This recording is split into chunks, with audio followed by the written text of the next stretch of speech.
Bismillahirrahmanirrahim.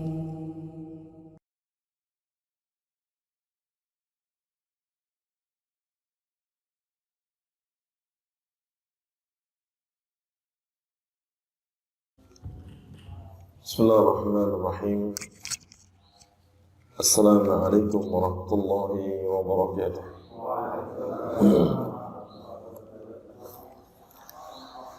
Alhamdulillah rabbil alamin. Wal aqibatu lil muttaqin wa la 'udwana illa 'alal zalimin wal mu'tadin. Ashhadu an la ilaha illallah wahdahu la syarika lah. Ilahul awwalin wal akhirin. وقيوم السماوات والأرضين وأشهد أن نبينا وحبيبنا وشفيعنا محمدا عبده ورسوله صلى الله عليه وعلى آله وأصحابه أجمعين وسلم تسليما كثيرا أما بعد اللهم إنا نسألك علما نافعا ورزقا طيبا وعملا متقبلا اللهم علمنا ما ينفعنا وانفعنا بما علمتنا وزدنا علما. أيها الإخوة الإيمان, hadirin yang kami muliakan, kembali kita muji Allah Subhanahu wa taala yang dengan segala nikmat dan karunia-Nya memudahkan kita semua untuk kembali hadir dalam majelis yang kita cintai, majelis yang kita rindukan, dan kita berharap majelis ini adalah majelis yang bermanfaat untuk mendatangkan ilmu yang bermanfaat, memperbaharui iman dan takwa kita kepada Allah Ta'ala, dan menjadikan kita memiliki pengetahuan yang berbuah daripada amal saleh.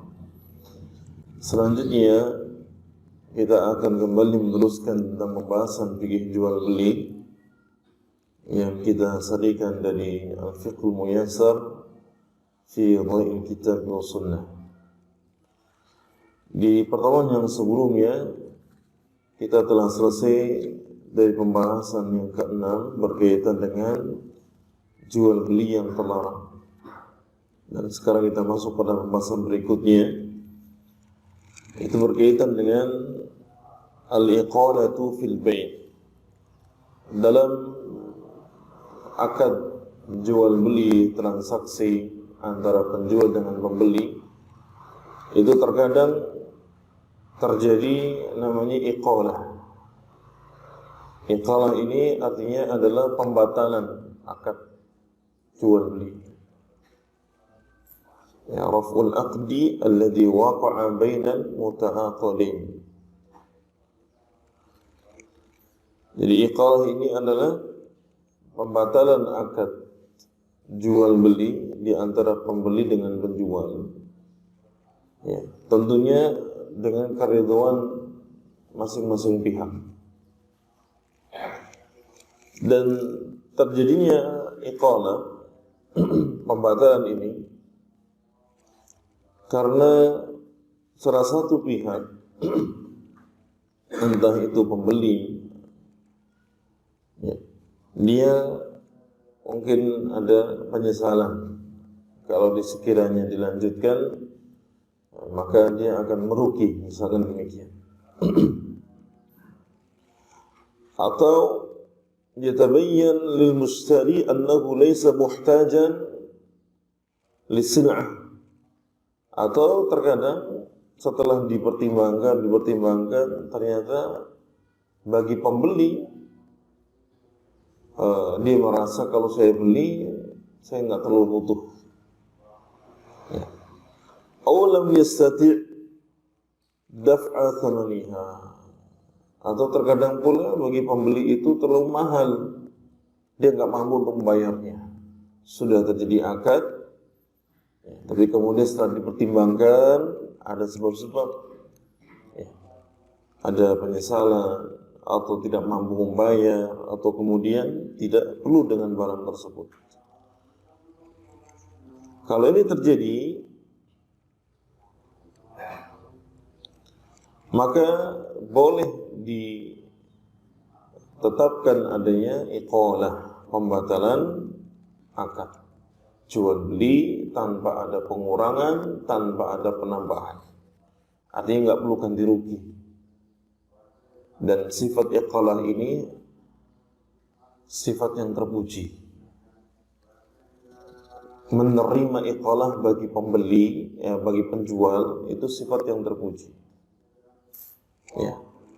Wal iqalatu masru'ah, maka bila mana ada sebab-sebab seperti yang tadi kita sebutkan, muncul penyesalan, kemudian jelas bagi pembeli itu dia tidak terlalu butuh, atau kemudian dia tidak bisa membayar karena terlalu mahal, ya, maka yang seperti ini ya disyariatkan.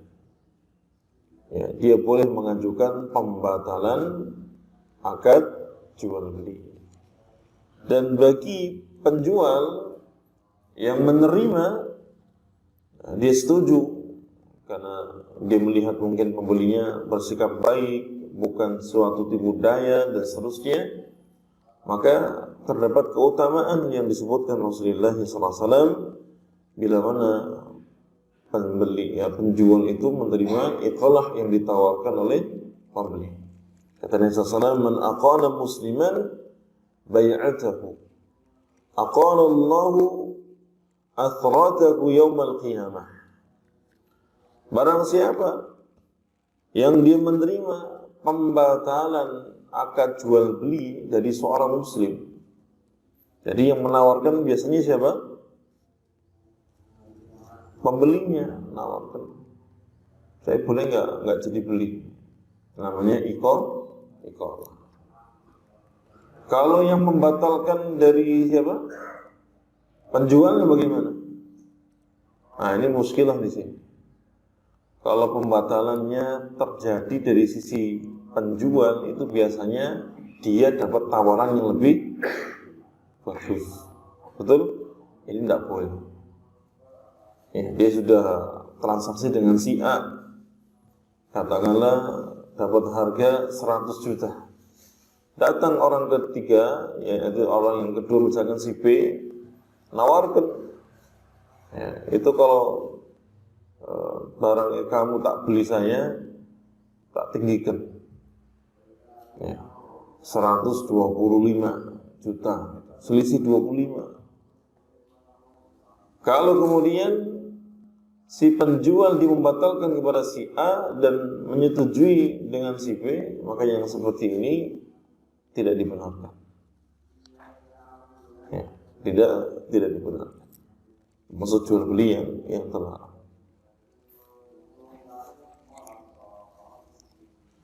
Nah, adapun iqalah pembatalan akad jual beli ini datang dari sisi pembeli dan terjadi karena sebab-sebab yang syar'i dan ada keriduan di antara keduanya, maka Nabi SAW memberikan keutamaan. Apa fadilahnya?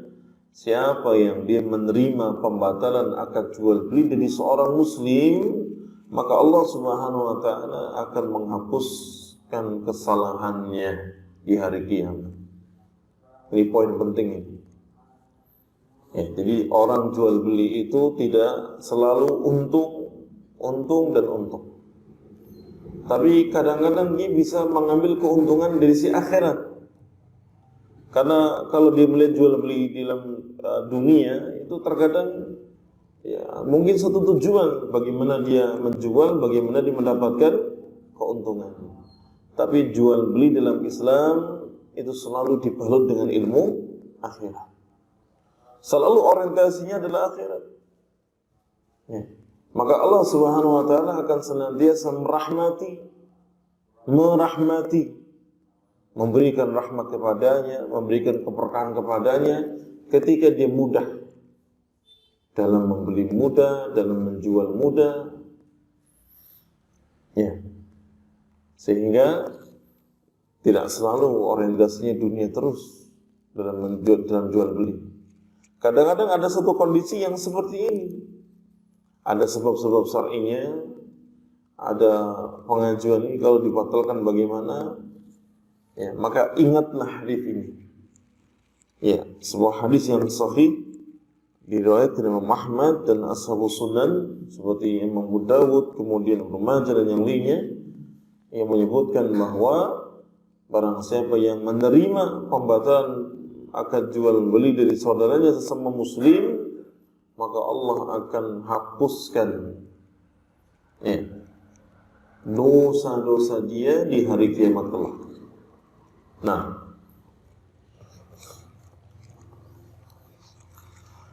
yang berikutnya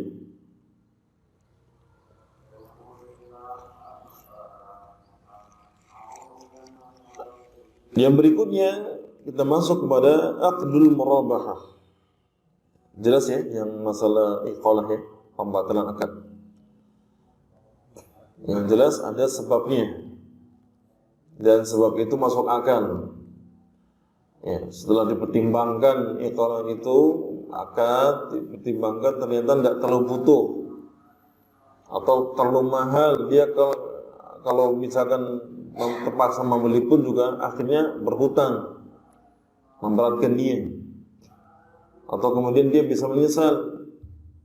Ya, ternyata di rumah ada dan masih bagus misalnya, nggak terlalu dibutuhkan. Ya, dan adanya ridho di antara kedua belah pihak, maka bisa diterapkan iqalah. Yang berikutnya aqdul murabahah, melakukan akad murabahah. Ya, salah satu akad dalam jual beli itu ada namanya akad murabahah. Akad murabahah ini diterangkan para ulama, al-murabahatu bai'u sil'ati bi thamaniha al-ma'lum bainal muta'aqidain bi ribhin ma'lumin bainahuma. Jadi murabahah itu salah satu bentuk menjual barang dengan harga kulaknya itu sudah diketahui. Demikian pula keuntungannya pun diketahui. Itu murabahah. Misalkan saya ambil ini air minum gitu ya, nggak apa-apa ya. Air minum kalau di tempat-tempat yang tertentu bisa mahal ya. Kita katakan ini saya beli air minum, saya kulakan air minum ini harganya katakanlah kalau satu kerdus itu 18.000. Tak jual ya, ke kamu misalkan, tak jual ini saya marginnya itu ambil keuntungannya 5.000. Nah, jadi harga kulakannya diketahui, ambil keuntungan juga diketahui. Itu namanya murabahah. Ya. Saya jual kepada engkau misalkan 23.000. Kulakannya 18.000. Dijual 23.000 satu kerdus itu. Nah, ketika diketahui harga kulaknya 18, kemudian dijualnya 23, oh ada selisih 5.000 menjadi keuntungannya, ini disebut dengan akad murabahah. Ini yang pertama. Ini yang umumnya dipahami dalam kaidah para ulama. Ya, jadi diketahui harga kulakannya, modalnya berapa diketahui, demikian pula keuntungan yang ingin diambil itu diketahui. Dan memang tidak ada kaidah penetapan keuntungan itu harus berapa persen, itu tidak ada. Ya, yang penting umumnya orang melakukan jual beli mengambil keuntungan itu seperti itu. Tapi nggak ada ketetapan harus mengambil cuma maksimal 50% atau 25%, itu tidak ada. Ya, selama hal itu menjadi kewajaran harga yang ada di tengah masyarakat, maka tidak masalah. Fal bai'u 'ala hadhihi surah sahih. Ya, melakukan jual beli dengan model yang seperti ini, memberikan harga modalnya lalu diberitahu pula mengambil keuntungan yang seberapa, itu adalah bentuk transaksi yang dibenarkan. Sahih. jual belinya akadnya sah. Ya. Yaitu apabila idza alima al-bai'u wal mushtari miqdar thaman wa miqdar ar-ribh. Syarat dari jual beli ini adalah tak kala masing-masing pihak baik pembeli maupun penjual itu sama-sama mengetahui tentang harga kulak dan keuntungan. Ya, ini termasuk keumuman dalam firman Allah Subhanahu wa taala, wa ahallallahu al-bai'a, itu Allah Subhanahu wa taala menghalalkan jual beli. Ada enggak yang model seperti ini? Ada ya? Memberikan harga kulak, tapi enggak boleh dusta. Ya, tidak boleh berdusta demi melunakkan hati pembeli. Ditawar-tawar. Ya. Iki kaya pembelinya nek nawar ulet iki. Iya, pernah nggak dapat kayak gitu? Biasa. Oh, biasa. Pelakunya apa ini? Iki nek ora di longgoni ra iso iki. Nek ora diteken ora iso iki. Akhirnya bilangnya, "Mas, aku ki kulaane iki semenit tok. Nek sampeyan nawar wis meno ya aku ora untunge." Kalau dia memberikan harga kulakan dengan dusta, ini tidak diperbolehkan. Ya. Tapi kalau kita dengan jujur, insya Allah orang itu malah jadi terbuka. Oh, ternyata saya menawarnya terlalu nemen. Ya. Karena hakikatnya jual beli itu dibangun di atas dasar saling ridho. Ya, saling ridho. Dan model murabahah ini memang menghantarkan untuk saling ridho. Karena menghilangkan prasangka keuntungan terlalu besar begitu. Sehingga hal yang seperti ini diperbolehkan dalam Islam. Wal murabahatu bai'un tahaqqaqa atau tuhaqqaqu fihi ridha al-muta'aqidain. Wal hajatu masatun ila jawazihi. Dan model jual beli murabahah ini adalah bentuk transaksi yang diwujudkan di atas dasar saling ridho.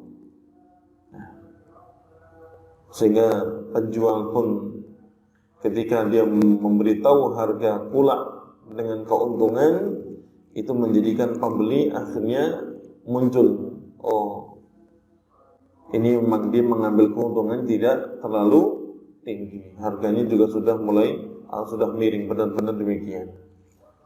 Ya, karena kadang namanya harga naik turun. Kalau lagi turun ya diturunkan, kalau lagi naik ya dinaikkan. Ya, maka hal yang seperti ini dibutuhkan, sehingga dalam syariat dibolehkan. Ya, bahkan sebagian orang dia itu bisa lebih cenderung menerima untuk melanjutkan transaksi jual beli ketika dimulai dengan prinsip seperti ini. Jadi kadang ada tipikal orang kalau sudah tahu harga kulak dan keuntungannya lebih mantap untuk melanjutkan jual belinya.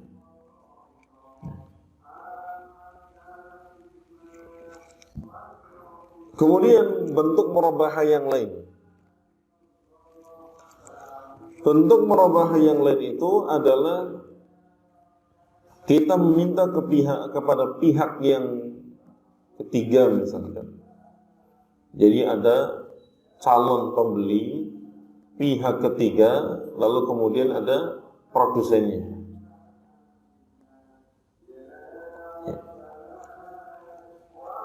Yang pihak pertama dia mengatakan kepada pihak kedua ini atau pihak ketiga.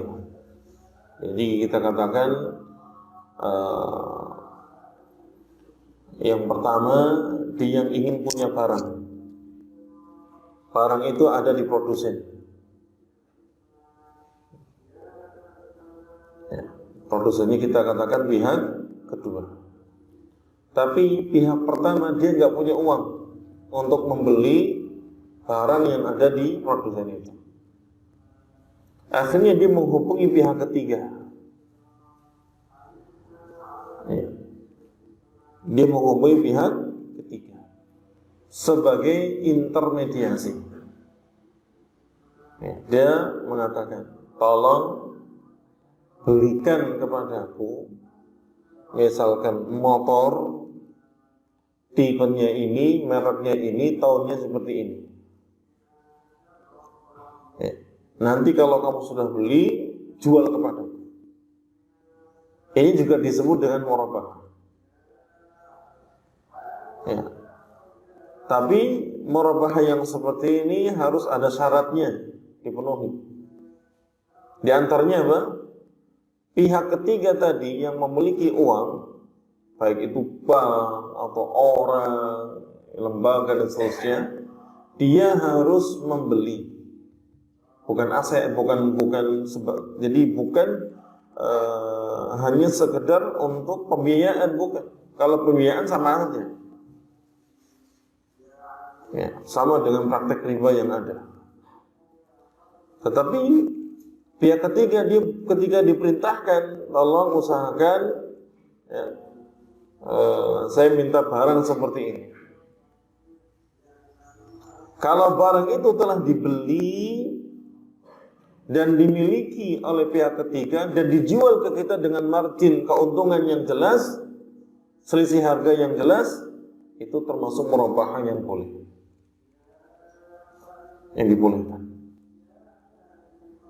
Ya, pihak ketiga mengatakan ini saya tak beli, ya, saya beli dengan harga misalkan kalau motor misalkan harganya tadi 12, tak jual ke kamu dengan kredit misalkan 20 atau 25. Nah, kita tidak lihat selisih harganya, tapi lihat prosesnya. Itu halal, sah. Murabahah yang seperti ini sah. Karena apa? Barang itu dimiliki oleh pihak ketiga, bukan yang produsen ini, bukan.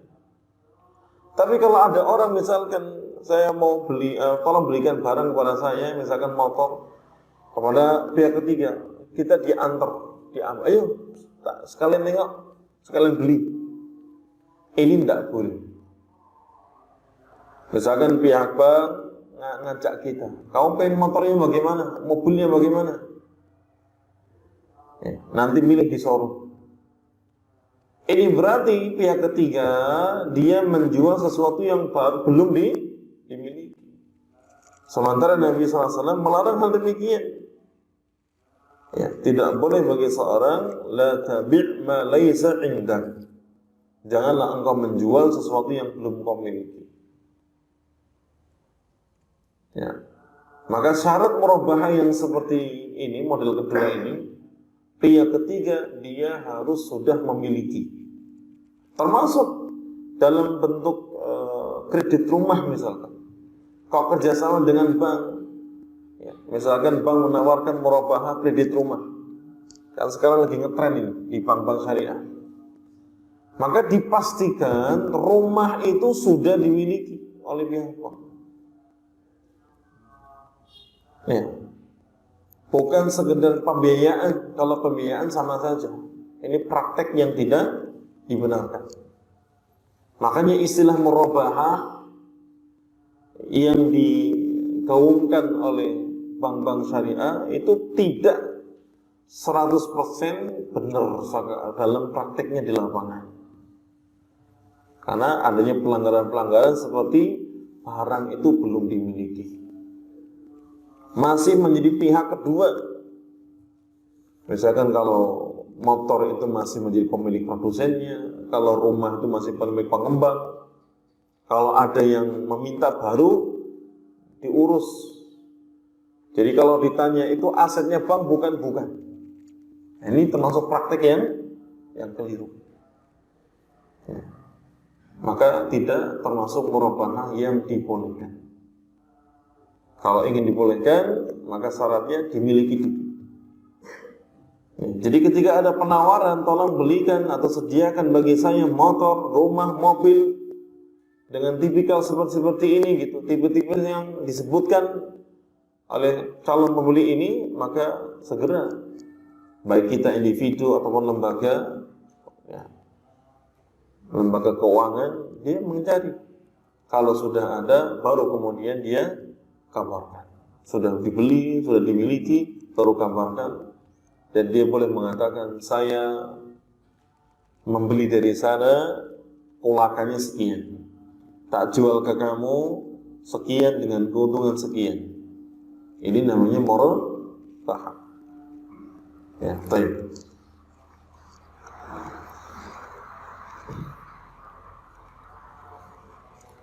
Yang berikutnya,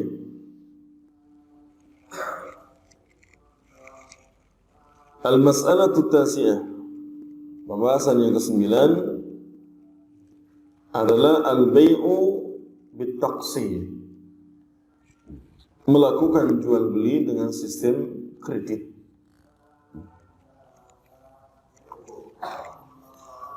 Jual beli dengan sistem kredit atau taksir adalah jual beli barang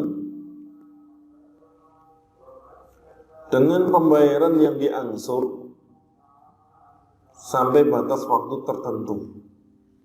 Jadi barangnya kontan, uangnya tertunda. Nah, ini disebut dengan jual beli kredit.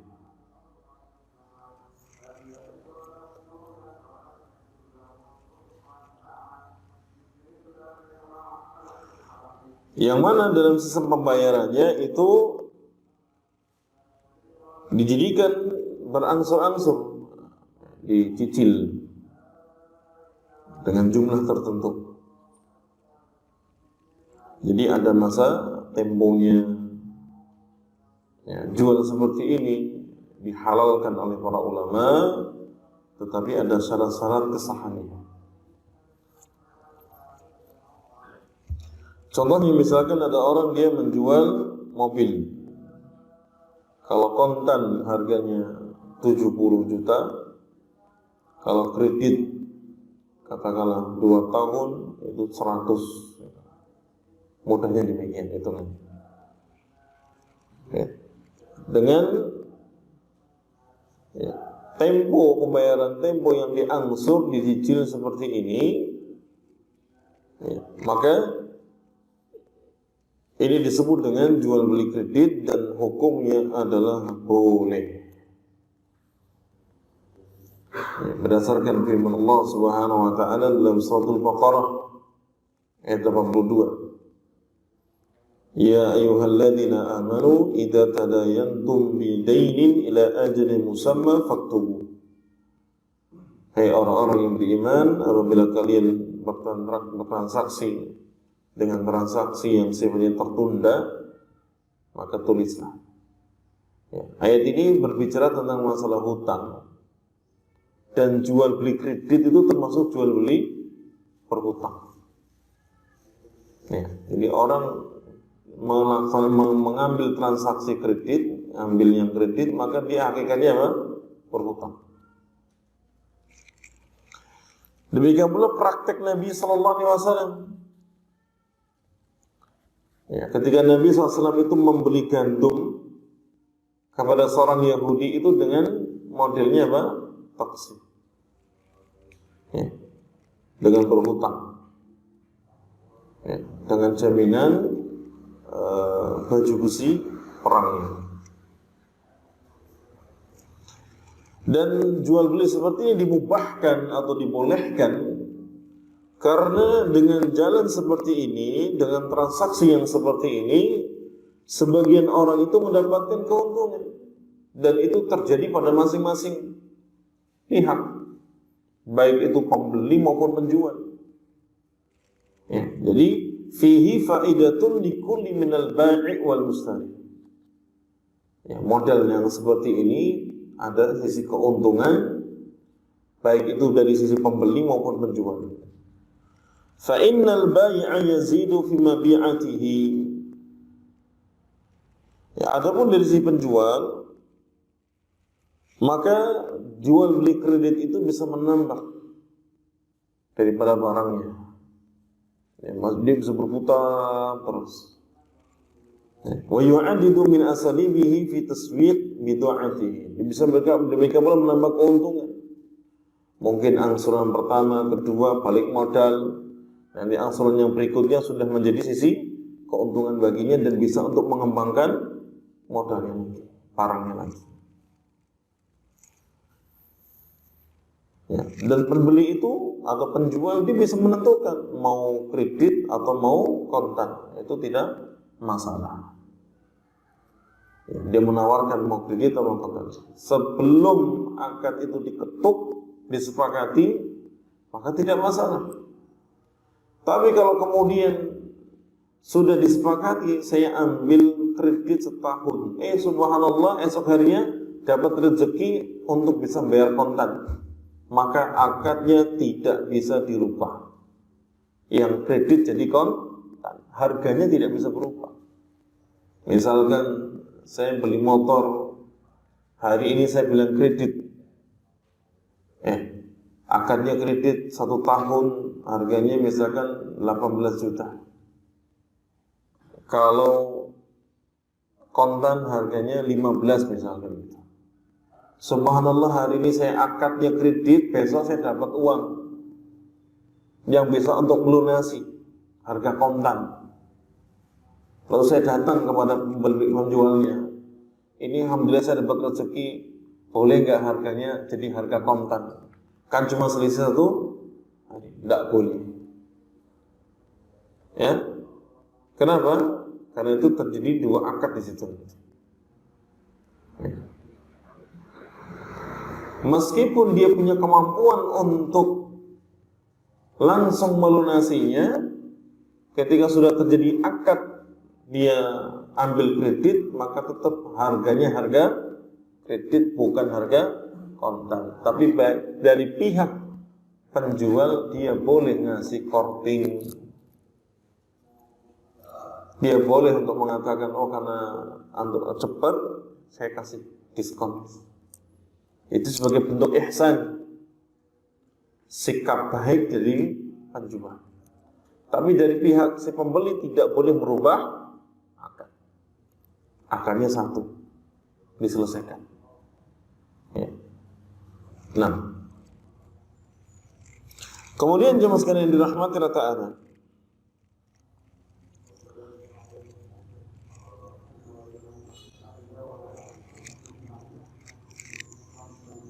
Nabi SAW pernah memerintahkan seorang sahabatnya untuk melakukan jual beli kredit dengan harga yang keuntungannya 2 kali lipat, 200%. Ya, jadi Nabi pernah memerintahkan sahabatnya untuk membeli unta, tapi dengan cara taksib kredit. Harganya itu 2 kali lipatnya harga normal kontan. Ya, jadi saat beli unta, tapi harganya seperti membeli 2 unta. Ya. Maka yang seperti ini membedakan antara harga kontan dengan harga kredit, boleh tidak? Boleh. Dan itu bukan bentuk kezaliman kepada si pembeli, bukan. Dan itu mengeresiko dia mengambil yang kredit. Dan itu sama-sama semuanya mendapatkan faedah. Ya, nah. Adapun beberapa syarat yang diterapkan para ulama berkaitan dengan jual beli kredit ini, yang pertama adalah antakuna as-sil'atu bihauzatil bai' wa tahta tasarrufihi 'indal 'aqdi. Orang yang mau melakukan jual beli kredit ini, syarat yang pertama adalah barang itu dimiliki dan dia sepenuhnya bisa untuk tasarruf, Ya, untuk apa namanya? Memutar barang tersebut, mau dibeli, mau dijual, mau dimiliki, artinya hak dia mutlak. Maka tidak boleh bagi penjual ataupun pembeli menyepakati suatu harga, kemudian menentukan tentang kreditnya, misalkan pembayarannya dengan model kontan atau kredit. Kemudian setelah itu baru si penjual dia membeli barang yang diinginkan, dan baru kemudian diserahkan kepada si pembeli. Ini nggak boleh. Ya, kenapa nggak boleh? Karena ketika penjual dengan pembeli bersepakat dengan satu harga dan menentukan model pembayarannya, kredit atau kontan, tapi barang itu belum dimiliki, ini namanya jual beli apa? Dia menjual sesuatu yang tidak ada. Jadi jual beli utang, bayarnya wis utang, kredit, barangnya juga tertunda, hutang juga. Bai'ul kali bil kali. Maka jual beli yang seperti ini dilarang. Menjual barang yang dia belum memiliki, kemudian yang membeli kredit tertunda. Kalau ingin sah, maka bayarnya kontan dulu. Namanya akad salah. Makanya orang yang dia membuka pre-order, ya, PO gitu ya, itu harus di atas akad salah, biar tidak menjual membeli dengan hutang. Kalau akad salah jelas, bayar dulu, kemudian dijanjikan barang itu akan jadi, sedia, akan sampai 2 hari berikutnya, sepekan berikutnya, dan seterusnya. Barangnya tertunda tapi uangnya kontan, tidak tertunda. Ini namanya akad salah. Kalau sama-sama tertunda, inilah riba, diharamkan. Ya. Maka syaratnya adalah barang itu dimiliki kalau ingin menjualnya dengan kredit. Kalau barang yang sudah dimiliki, kemudian dia sepakati harganya, kemudian caranya, kreditnya, dan seterusnya, boleh. Ya, itu tidak termasuk dalam larangan la tabi' ma laysa indak.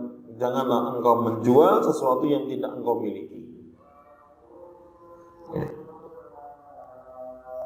Adapun bagi para produsen seperti ini, misalkan saya menyediakan pakaian misalkan, saya produsennya, atau saya menjual roti, tapi saya produsennya. Ada orang pesan, saya besok mau pesan, misalkan gitu, pesan pakaian 10 kodi, 20 kodi gitu. Barangnya belum jadi, belum ada, tapi saya produsennya. Ini nggak apa-apa. Ya, ini nggak apa-apa. Uangnya nggak harus kontan. Ya. Karena dia sebagai apa? Produsen. Tapi kalau kemudian dia bukan produsennya, dia hanya sekedar menjualkan, dia harus kulakan dulu, maka tidak boleh dia menjual sesuatu yang belum dia miliki. Jelas? Ya. Antum mau jual apapun itu, kalau antum bukan produsen, ya, bukan jual makanan, bukan produsen makanan, pakaian dan seterusnya, maka usahakan dimiliki dulu baru kemudian dijual, ditawarkan. Atau kita diizinkan oleh pemilik barangnya. Misalkan ini boleh nggak saya tak foto lalu kemudian tak tawarkan? Ya, boleh enggak? Boleh. Untuk menjualkan barangnya, boleh. Oh iya, tak foto, saya tak tawarkan. Barang belum tak miliki, tapi saya sudah dapat izin. Kalau nanti ada pesanan, saya bisa mengambil barang darinya. Ini tidak apa-apa. Tapi kalau orang dia belum punya barangnya, tidak ada kerjasama dengan pemilik barangnya, lalu dia menawarkan harga, ya, maka yang seperti ini adalah jual beli riba. Maka hati-hati jual beli di online. Orang dia pasang gambar banyak, begitu ada barangnya belum dimiliki, dia sudah menjual. Itu namanya apa? La tabi ma laysa indak. Janganlah engkau menjual sesuatu yang belum kau miliki. Karena ini namanya jual beli hutang. Ya, jual beli hutang. Yang kedua, la yajuzu ilzamu al-mustari 'inda al-'aqdi aw fima ba'du bidaf'in mablagh za'id 'ala ma ittafaqa 'alayhi 'inda al-'aqdi fi hal ta'akhkhur an daf'il aqsad li'anna dzalika riba muharram. Syarat yang kedua, tidak boleh mewajibkan bagi pembeli untuk menambah harga ketika tempo yang disepakati itu ternyata molor. Nah, misalkan sudah disepakati harganya tempo kredit, tapi kalau sebulan kamu nunggak, maka ada tambahan harga 1%, 2%. Nah, ini termasuk yang diharamkan karena riba. Jatuhnya riba hutang. Ya, nasi'ah. Karena menjadikan dia menambah harga. Ya, ada denda istilah kita. Ya, denda. Kalau kamu nunggak ada dendanya. Itu namanya tambahan harga. Tidak boleh. Demikian pula syarat yang ketiga.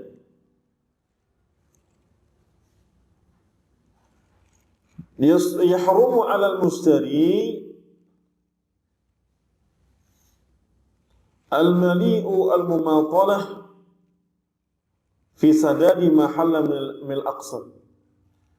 Diharamkan bagi pembeli untuk dia menggampangkan atau menunda-nunda pembayaran temponya itu. Tidak boleh bagi dia untuk menunda-nunda. Kalau memang sudah ditetapkan temponya, waktunya untuk pembayaran dan dia mampu, maka segera bagi dia untuk memenuhi hak daripada saudaranya agar tidak terjatuh dalam unsur kezaliman. Ya, karena kewajiban pembeli yang tempo dia wajib ya, untuk menyegerakan. Jangan sampai jatuh tempo akhirnya molor. Dan ini termasuk bentuk keharaman. Karena dia berarti apa? Meninggalkan hak yang paling utama. Akhirnya kata para ulama, orang yang berhutang kalau ingin melakukan sesuatu seperti berkurban dan yang lainnya, itu harus minta izin dulu. Harus minta izin dulu kepada yang menghutanginya. Boleh nggak bulan ini atau waktu ini saya alihkan untuk sesuatu, misalkan kurban dan yang lainnya gitu. Ya, karena hakikatnya kalau orang berhutang berarti dia ada kewajiban, ada hak saudaranya di sana. Ya, semoga kita semua dimudahkan untuk melunasi hutang-hutang kita dan waspada dari orang yang niatnya berhutang tapi tidak untuk mengembalikan. Ya. Tapi boleh nggak bagi yang menghutang minta keringanan? Boleh. Minta pembebasan? Boleh nggak? Boleh. Dan berhak pula bagi yang pemilik uang itu untuk menerima ataupun tidak. Dan semuanya ada fadilahnya. Orang yang membebaskan hutang seorang muslim atau meringankannya atau membebaskan semuanya, maka nilainya sangat luar biasa. Jatuh tempo, dia kemudian memberikan waktu, yaudah saya kasih waktu 1 bulan lagi. Maka selama 1 bulan dia bersedekah seperti hutangnya itu. 1 hari seperti berhutang dengan bersedekah dengan hutangnya, nilai hutangnya. Ya. Nilai dia menghutangi orang. Misalkan dia punya uang yang dihutangkan itu 60 juta misalkan. Ya. Maka ketika dia bersabar dan mengharapkan ridho Allah Ta'ala, maka dicatat baginya sedekah 60 juta per hari selama tempo berikutnya. Kemudian tempo kedua datang, jatuh tempo, terus dia tak kasih lagi waktunya 2 bulan. Maka akan dihitung 2 kali lipatnya. Ini pertama, mendapatkan pahala sedekah seperti nilai ia menghutangi. Yang kedua, dia termasuk orang yang akan mendapatkan teduhan di bawah arsy Allah Ta'ala. Ya. Nah, keutamaan yang seperti ini itu ditujukan kepada mereka pemilik hutan. Berarti orang yang menghutang. Ya, pemilik harta. Dan tidak cocok untuk diberikan kepada yang berhutang. Nanti alasan. Paham nggak maksudnya? Paham ya? Kadang-kadang banyak orang itu melintir dalil ayat atau hadis untuk kepentingan pribadi, sehingga meniadakan kemaslahatan yang ada. Pada intinya jual beli kredit ini, syarat yang ketiga adalah diharamkan bagi pembeli untuk menunda-nunda kalau memang sudah waktunya untuk dia mengangsur. Karena di sana ada orang-orang yang berhak mendapatkan. Yang terakhir,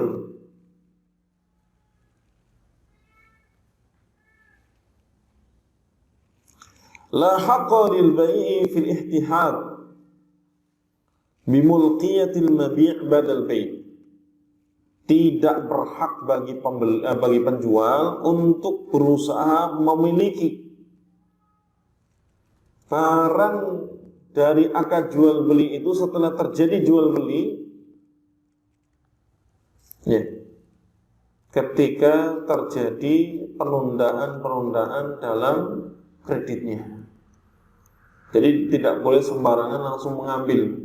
Kalau kamu 10 kali tidak bisa atau sudah menunda 3 kali, ya, 3 bulan berturut-turut kok tidak membayar, tak cabut. Ini tidak boleh bagi penjual seperti itu. Mengambil, harusnya apa? Barangnya itu disita, kemudian ditawarkan, boleh nggak tak jual? Kalau tak jual, maka nanti dibagi 2. Maksud bagi 2 itu bukan 50%, bukan, tetapi dilihat hutangnya lunas, sisanya kembalikan kepada pemilik barang. Ya, jadi tidak boleh merampas, tidak boleh mengambil ketika terjadi penundaan dalam mengangsur atau membayar cicilannya. Tapi yang ada dia boleh untuk mengambilnya dengan ditawarkan sekiranya berat, karena memang yang namanya kredit itu berat. Sekali 2 kali mungkin tidak terasa, tapi kalau sampai 15 tahun, 25 tahun, ya ampun. Betul? Makanya ngontrak lebih baik daripada kredit itu ya. Nah, ini hadirin jamaah sekalian yang dirahmati Allah Ta'ala, 4 syarat pada jual beli kredit. Insya Allah lain waktu, lain kesempatan kita sambung kembali ya, pada pembahasan berikutnya, yaitu berkaitan dengan bab tsani fi riba, itu berkaitan dengan transaksi riba. Mudah-mudahan Allah Ta'ala memberikan taufik kepada kita semua untuk selalu bisa mengamalkan dari apa yang telah kita pelajari dan menjadikannya sebagai sesuatu yang bermanfaat bagi kita semua. Aqulu qouli hadza wa sallallahu ala nabiyyina Muhammadin wa ala alihi wa sahbihi ajma'in wa akhiru da'wana alhamdulillahi rabbil alamin. Ya, selamat. Salam. Apakah boleh kita untuk tidak mengikhlaskan si pengiklan itu? Karena minta diikhlaskan karena memang sakit, tapi kita sebagai pengiklan itu tidak boleh dilakukan. Apa ini? Apabila kita mengikhlaskan seseorang, Iya, apa tadi? Pertanyaannya apa tadi? bolehkah mengikhlaskan si penghutang dengan alasan karena sudah tertentu. Tapi hutang itu enggak saya ikhlaskan.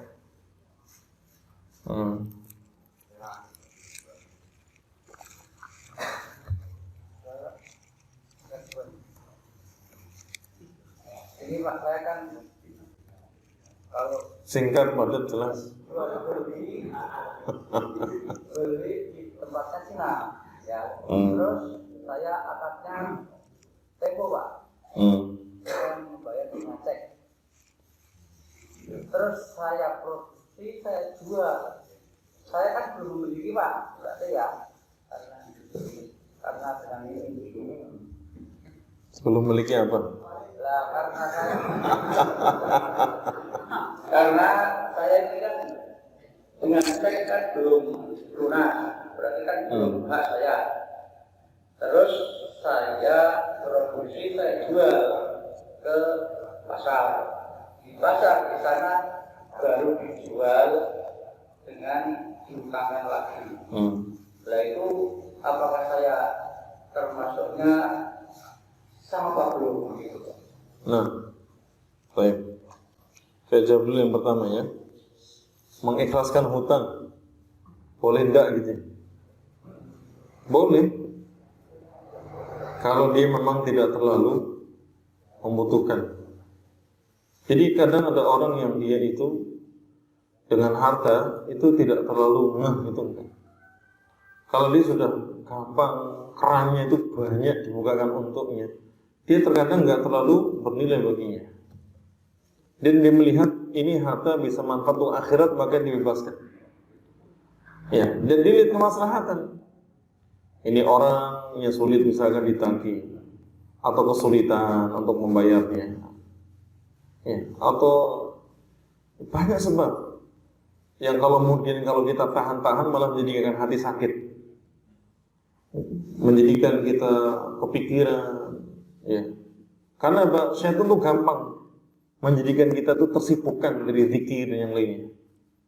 Ya, yang harusnya kita zikir, yang harusnya kita baca Quran atau yang lainnya disibukkan. Ya, konon tasin duwe bondo ning kono. Dibisikin terus, coba diingat. Ya. Kalau sebab-sebab yang diinginkan misalkan itu uang kembali kok terasa berat dan sulit, maka kita berharap kepada Allah Subhanahu wa taala untuk membebaskannya demi akhirat. Itu juga termasuk di antara perkara yang baik. Amal soleh yang luar biasa yang dijelaskan para ulama tentang keutamaannya, salah satunya adalah dia mendapatkan teduhan nanti di padang mahsyar. Belum tentu kita bisa mendapatkannya. Namun boleh nggak dia menahannya, tidak mengikhlaskannya, tetap mencari sebagai hutang dan ditagih nanti? Nggak masalah, itu hak dia. Selama dia tidak terbebani, selama dia tidak kemudian terlalu membutuhkannya dan dia tetap mengejar, karena ini orangnya memang jiwanya jiwa seperti itu. Jadi kita hanya mengikuti alurnya, tapi tetap kita kejar. Itu ya tidak mengapa. Artinya di sini kita diberikan kebebasan. Tapi lihat kemaslahatan kita, dunia dan akhirat kita. Kita lebih milih mana?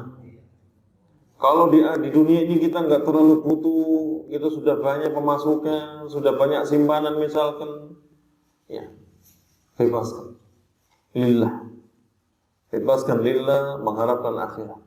Tapi kalau itu menjadi modal kita, kita bisa memutar lagi dan itu misalkan masa sekarang lebih sulit, pengembangannya kita boleh ngejar, tapi dengan cara yang baik. Artinya kalau misalkan dia minta tempo lagi, berikan tempo supaya kita mendapatkan nilai pahala sedekah. Jarang-jarang orang dia bisa bersedekah dengan nilai hutangnya itu. Nominalnya besar, 80 juta, 100 juta. Kemudian datang kesulitan, ya udah ditempo, biasa tempo. Datang tempo lagi, minta ditempo lagi. Ya sudah, berikan dia peluang supaya kita bisa mendapatkan pahala yang berlipat-lipat. Dan memang membutuhkan adanya kebesaran hati. Ya, 6. Kemudian yang kedua berkaitan dengan apa yang ditanyakan, ya, hakikatnya tidak ada masalah ketika seorang dia modalnya utang, terus jual belinya juga utang lagi gitu.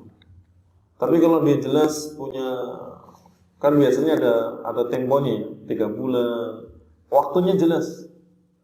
Ya, dan di situ dia melihat ada margin keuntungan dan bisa mengembalikan modalnya lunak gitu, tidak masalah. Tapi kalau menjadikan berat, ya, pulakan barangnya di tempo, kemudian ini tempo lagi, kok nggak ketemu, malah menjadikan kita gali lubang tutup lubang, ya sudah, tinggalkan. Ya, tinggalkan. Cari yang modalnya sedikit, tapi itu tidak berhutang, tidak masalah. Keuntungan sedikit tapi berkah, bisa optimal untuk ibadah. Cukup rezeki itu bisa menegakkan punggung kita saat beribadah kepada Allah, itu sudah lebih dari cukup. Kata Nabi SAW, untuk menjadi rajanya dunia itu cukup 3 hal. Ya, di pagi hari atau selama seharian dia aman. Aman hartanya, aman dirinya, aman keluarganya, aman anak istrinya. Yang kedua, dia mendapatkan sehat, badannya sehat. Yang ketiga, dia mendapatkan memiliki bahan makanan, ya, dia memiliki makanan sehari ini bisa makan. Ya, 1, 2, 3 kali makan, pagi ada, siang ada, sore ada. Itu dikatakan dia rajanya dunia. Orang yang aman, orang yang sehat, punya makanan sehari, itu sudah dikatakan rajanya dunia. Ya. Ini prinsip kita dalam kehidupan dunia ini. Ya. Selebihnya maka lihat kebutuhan. Ya. Barangkali ada harta yang bisa dimanfaatkan untuk kepentingan agama, akhirat dan yang lainnya. Jadi tidak selalu untuk dunia. Wallahu ta'ala. Nah, iya. Pak Iqbal dulu.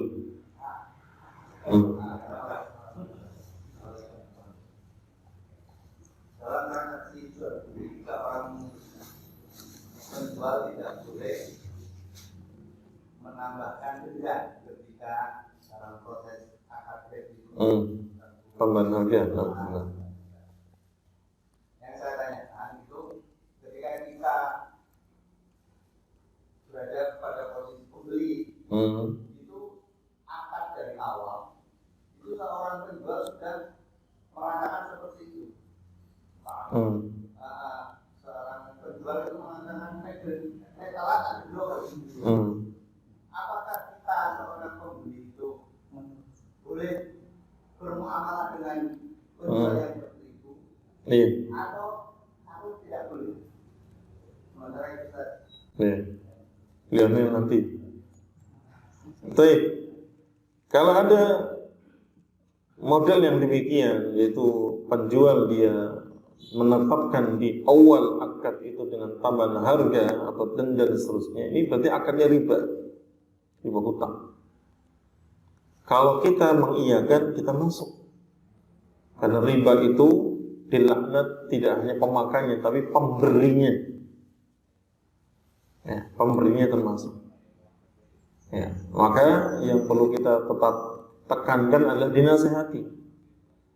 Ya, bahwasanya jual beli itu tidak hanya mengandalkan keuntungan atau berharap keuntungan semata, tapi ridhonya Allah, keberkahan dalam jual beli. Nabi SAW ketika ditanya penghasilan apakah yang paling bagus, yang paling baik di sisi Allah Ta'ala, ya, beliau mengatakan amalur rajulu biyadihi, pekerjaan seseorang yang dilakukan oleh usahanya sendiri.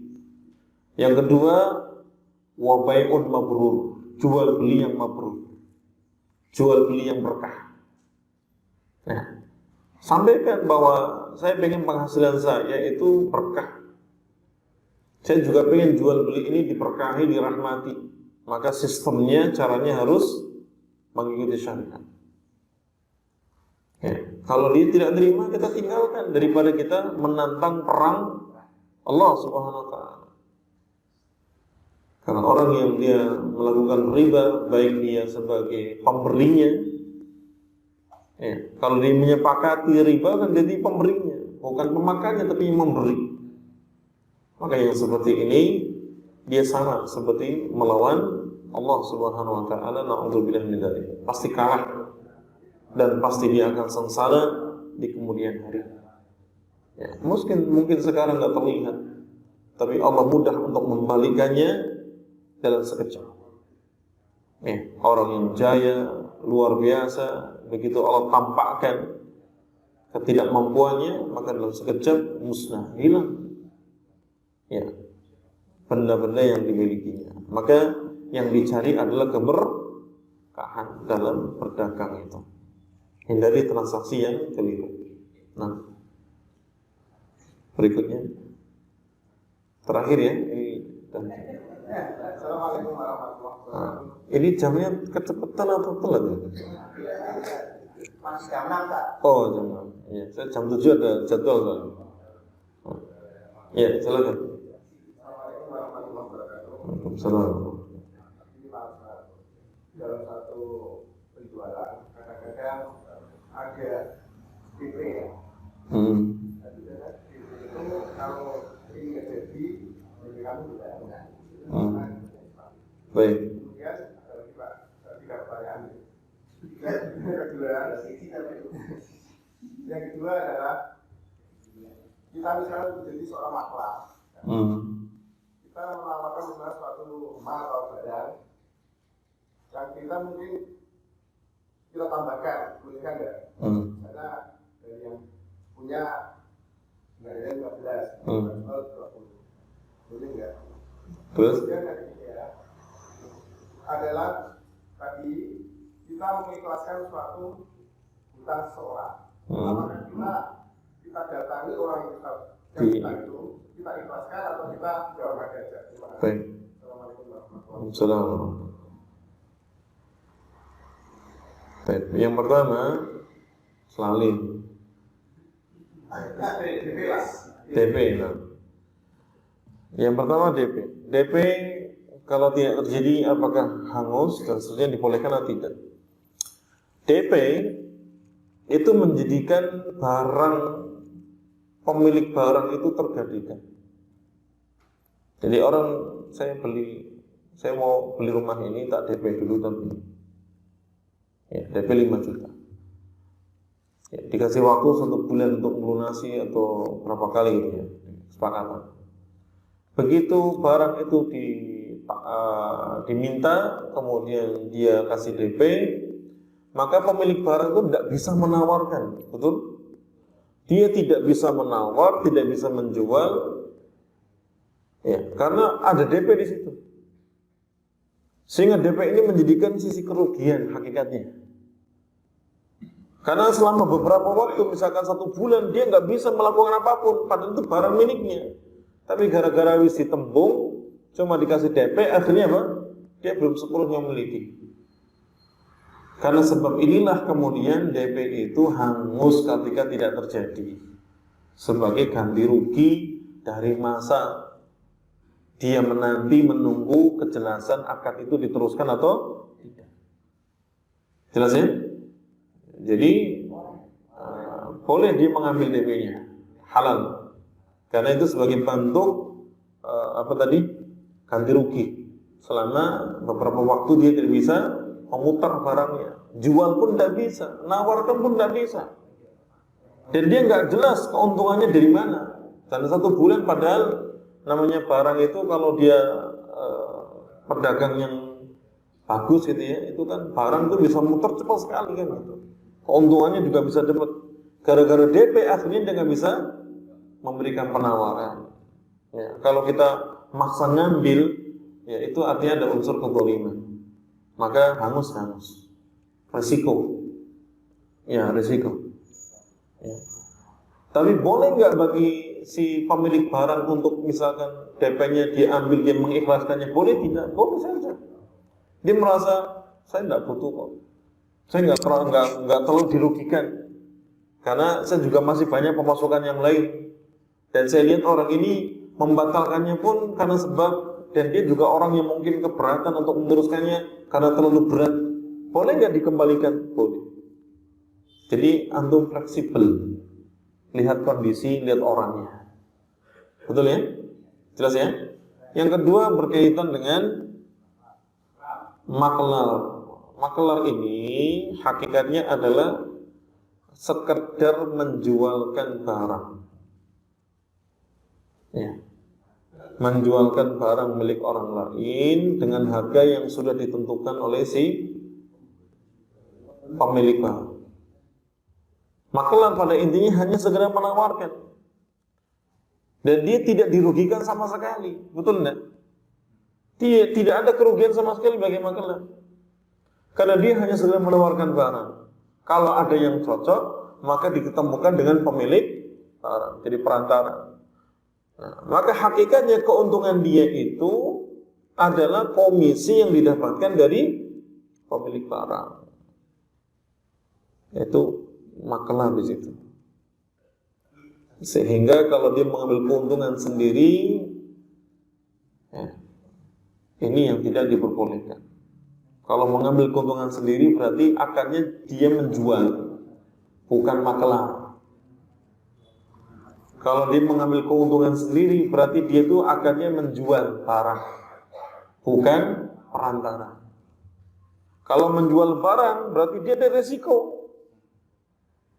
Sebagaimana orang menjual itu ada risiko keuntungan, ada risiko kerugian. Tapi kalau perantara sama sekali tidak. Makanya perantara itu nggak boleh ngambil keuntungan dari pembeli. Dia mengambil keuntungan dari siapa? Pemilik barang. Tolong ini jualkan rumah saya, nanti kamu dapat komisi sekian. Itu akadnya maklar seperti itu. Kemudian ditawarkan. Dan dia nggak ada beban, tidak ada dia harus membayar tertentu, tidak ada. Nggak kejual pun tidak masalah. Nah, begitu ada yang beli, maka baru kemudian dia hubungkan. Sekedar hanya perantara. Ini ada kalau membeli tawar. Ketika terjadi akad transaksi antara pembeli dengan pemilik barang, nah dia dapat keuntungannya dari si pemilik barang. Tapi kalau ingin dapat keuntungan dari si pembeli, akadnya bukan maklar, tapi wakil pembeli, wakil pemilik. Berarti dia memiliki barang tersebut. Seperti misalkan barang-barang ini, kalau diizinkan untuk membeli, saya bukan maklar, ya, reseller gitu, ya, menjadi wakilnya untuk menjual. Dan dia bisa mengambil keuntungan. Jelas ya? Apabila kita di dalam masalah tersebut, kita di sini daripada pemiliknya. Ini kalau saya jual tawarkan harga lebih gimana? Saya boleh gimana Pak? Jadi antum jangan maklar. Akarnya dirubah. Antum jual beli rumah gitu. Akarnya dirubah, jangan maklar. Jangan sebut dirinya maklar, tapi saya jual beli rumah. Jadi enak, malah derajatnya naik lagi, keuntungannya lebih besar lagi. Nah, gitu.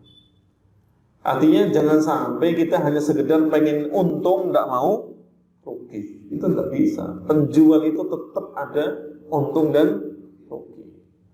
Asas riba itu adalah karena ingin selalu mendapatkan keuntungan, tidak mau rugi. Itu asasnya riba di situ. Bangsa apa? Bangsawan. Yang terakhir berkaitan apa tadi?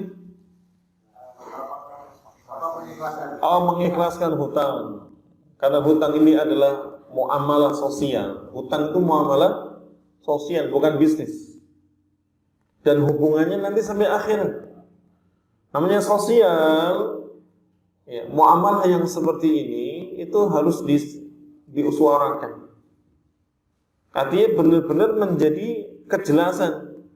Karena hutang itu bisa dituntut kepada ahli warisnya.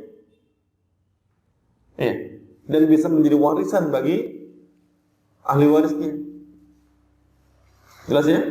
Maka bila mana ada hutang, apalagi nilai nominalnya besar, dan itu bermanfaat bagi dirinya, pemilik utang atau ahli warisnya, dan ingin mengikhlaskan, maka harus ada lisan ataupun tertulis datang kepadanya, atau di wasiat juga boleh mengatakan saya misalkan menghutangi si fulan berapa 200 juta, tapi saya mengikhlaskannya, tolong jangan dituntut misalkan. Boleh pakai wasiat. Boleh mendatangi orang yang tersebut, disaksikan sama keluarganya, biar tidak menjadi omongan. Kalau si fulan masih punya hutang, padahal sudah diikhlaskan, akhirnya jadi masalah di kemudian hari, itu sama ahli warisnya, padahal akarnya sudah selesai. Maka perlu diaturi. Karena Nabi SAW pun menyuruh kita untuk faktubuh, menulis hutang itu ditulis. Ya. Kalau nilainya besar itu ditulis, faktubuh, disaksikan kemudian ditulis. Apalagi kalau mengikhlaskan, ya, supaya bilang was-was masalah di kemudian hari. Tapi kadang-kadang yang kita misalnya sebagai penjual ya, kadang kita laki-laki susah, dan kita kadang dengan capek-capek yang kita ikhlaskan dalam hati aja, gimana Pak? Kalau sulit untuk dihubungi, apa terlepas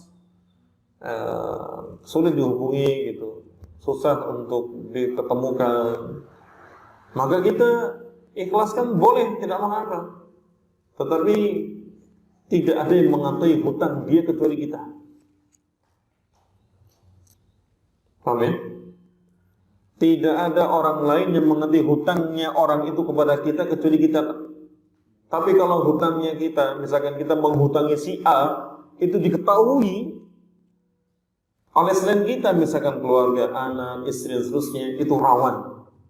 Kalau kita hanya sekedar mengikhlaskan dalam hati. Bapak meninggal, orang pahamnya itu ada hutang. Dituntut tidak? Tuntut. Jadi masalah? Jadi masalah. Kita sudah mengharapkan akhirat, ternyata ahli waris kita nuntut-nuntut. Jadi masalah? Jadi masalah. Nah, maka bila mana sulit, tidak bisa diketemukan, ya, maka diikhlaskan. Kalau diketahui orang lain, maka dikasih tahu ini hutangnya ayah terhadap orang ini sudah dilunasi, ikhlas. Jadi nanti kalau saya meninggal jangan dituntut ya, iya, selesai. Namun tetap ada pemberi tahu. Karena hutang itu riskan, bisa menjadikan orang terputus hubungan, silaturahim juga bisa retak, bisa putus, ya, menjadikan orang kalau malam resah, kalau siang hari menjadikan dia itu apa? Malu untuk ketemu. Betul? Nah, wallahu ta'ala, kita cukupkan. Wassallallahu ala nabiyina Muhammadin wa ala alihi wa sahbihi ajma'in. Wa akhiru da'wana alhamdulillahi rabbil alamin. Wassalamu alaikum warahmatullahi wabarakatuh.